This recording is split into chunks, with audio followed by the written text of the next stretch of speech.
નારદજીના જેવી ઈર્ષા કરવાનું.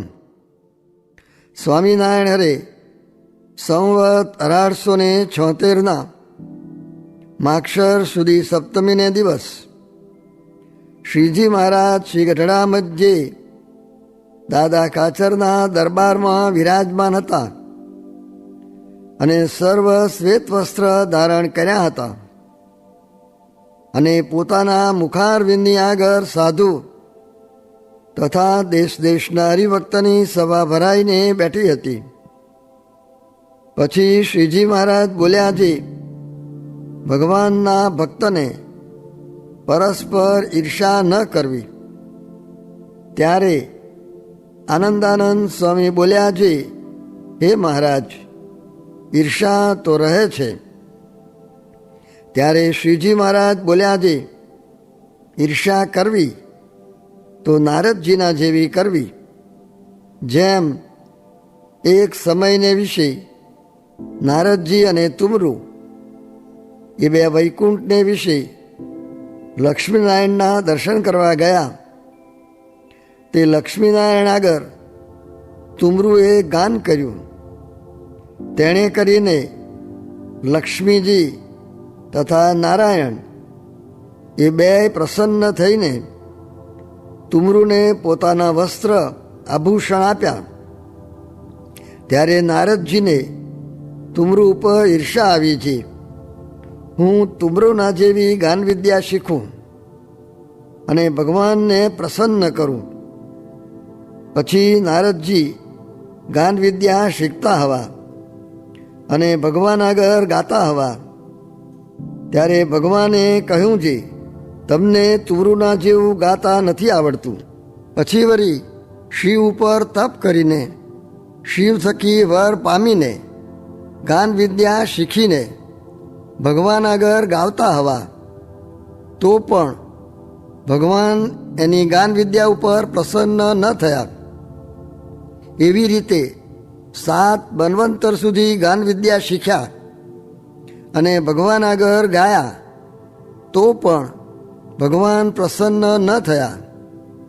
પછી તુમરુ પાસે ગાન વિદ્યા શીખ્યા અને શ્રી કૃષ્ણ ભગવાન આગળ દ્વારિકામાં ગાવતા હવા. ત્યારે શ્રી કૃષ્ણ ભગવાન પ્રસન્ન થયા અને પોતાના વસ્ત્ર અલંકાર નારદજીને આપ્યા. ત્યારે નારદજીએ તુમરુ સાથે ઈર્ષા મેલી.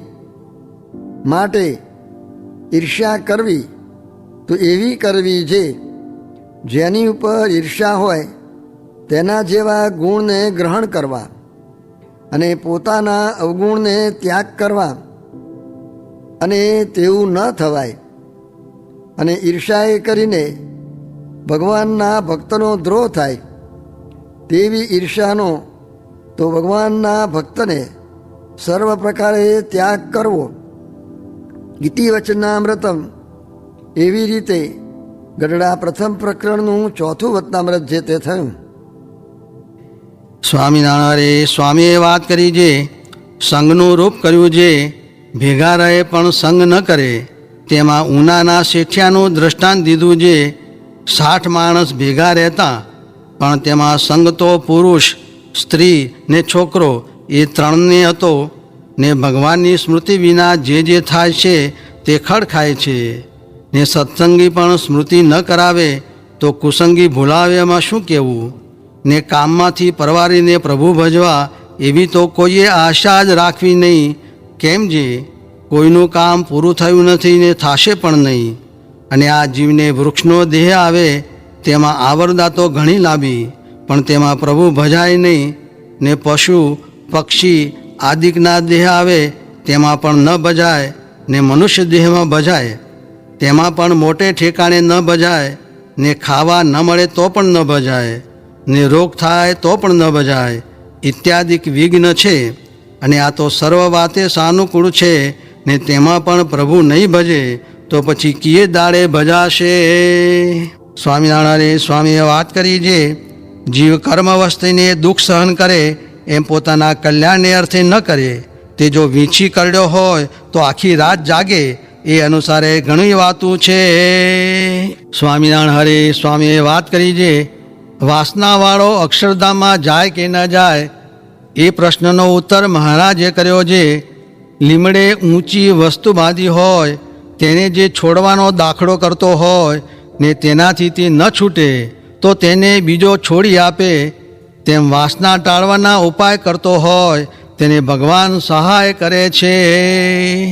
સ્વામિનારાયણ હરે સ્વામીએ વાત કરી છે, આજ્ઞામાં રહે ને છેટે છે તો પણ અમારા ઢોલિયાની પાસે છે, ને આજ્ઞા નથી પાળતો તે પાસે છે તો પણ છેટો છે. ને ગમે તેવો જ્ઞાની હશે, હેતવાળો હશે ને મોટેરો હશે, પણ આજ્ઞા લોપે તો સત્સંગમાં ન રહેવાય. ત્યાં દ્રષ્ટાંત દીધું છે, પતંગ ઉડાડવાથી છેટો ગયો છે પણ દોરી હાથમાં છે તો સમીપમાં જ છે, તેમ આજ્ઞારૂપી દોરી હાથમાં છે તો મહારાજની પાસે જ છે. સ્વામિનારાયણ હરે સ્વામીએ વાત કરી છે, કોઈકે સ્વામીને કહ્યું છે, આ પ્રાગજીને તમે ઐશ્વર્ય આપ્યું તે છકી ગયો, માટે શેખજીની પેઠે કરો. ત્યારે સ્વામી કહે, આ ઠોઠ બોટ્યું નથી, આ તો પાતાળે પાયા છે, ખરા રાજીપાનું મળ્યું છે. સ્વામિનારાયણ હરે સ્વામીએ વાત કરી છે, હરેક વાત સાંભળીને તે આકારે થઈ જવું એવી તો કોઈ મોટી ખોટ જ નથી. મોટા મુક્તાનંદ સ્વામી આદિ પાસે કોઈ વાત કરે તે પ્રથમ તો સાંભળી રહે, પછી બોલવું ઘટે તો બોલે, નીકર ન બોલે. આનું મૂળ પ્રતિલોમ છે. સ્વામિનારાયણ હરે સ્વામીએ વાત કરી છે, સંવત 1919ના આસો માસમાં સાંખડા વદને પાદર વાત કરી છે, લોક, ભોગ, દેહ ને પક્ષ એ ચાર તો જીવનું ભૂંડું કરે, ને મહારાજ, આચાર્ય, સાધુ ને સત્સંગી એ ચારનો તો ગુણ જ લેવો એ તર્યાનો ઉપાય છે, ને જો દ્રોહ કરે તો જીવનો નાશ થઈ જાય છે. સ્વામિનારાયણ હરે સ્વામીએ વાત કરી છે, આચાર્ય આદિક ચારનો અવગુણ આવે એ મોટું પાપ છે. બીજા તો અનેક સ્વભાવ હોય પણ એ પાપનું મૂળ છે. તે પાપને વિશે પુણ્યની બુદ્ધિ થાય ને સાધુને વિશે અસાધુની બુદ્ધિ થાય, પછી દ્રોહ થાય, પછી તેનો જીવ નાશ થાય એવું એ છે.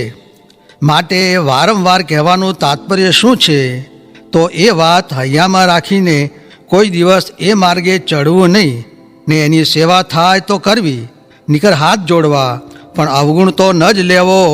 એ અમારો સિદ્ધાંત હતો તે કયો, પીપા પાપ ન કીજીએ તો ધર્મ કિયા 100 વાર, જો કિસી કા લિયા નહીં તો દિયા વાર 1000. સાધુની, મંદિરની, આચાર્યની ને સત્સંગીની સેવા કરવી તો વૃદ્ધિ પમાય, ને દ્રોહ થાય તો જીવનો નાશ થાય. તે સેવા તે શું, તો ભક્ત્યા અનુવૃત્ત્યા, અનુવૃત્તિ એ જ સેવા છે, માટે તે પ્રમાણે રહેવું. સ્વામિનારાયણ હરે સ્વામીએ વાત કરી છે, મેળે મંડળી ભેળી થઈને મલકની નિંદા કરે છે, તે જો કરશે તો કાઢી મૂકશું.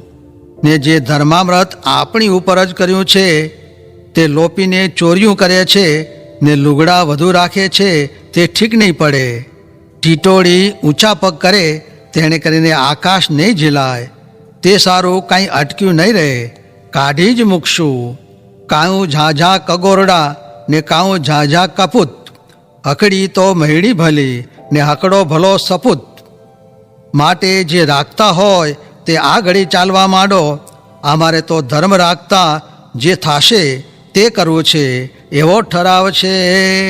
સ્વામિનારાયણ હરે સ્વામીએ વાત કરી છે, ભગવાનના કથા કીર્તન થતા હોય ત્યારે ધ્યાન મૂકી દેવું, કેમ જે એમાંથી જ્ઞાન થાય ત્યારે ધ્યાન ટકે.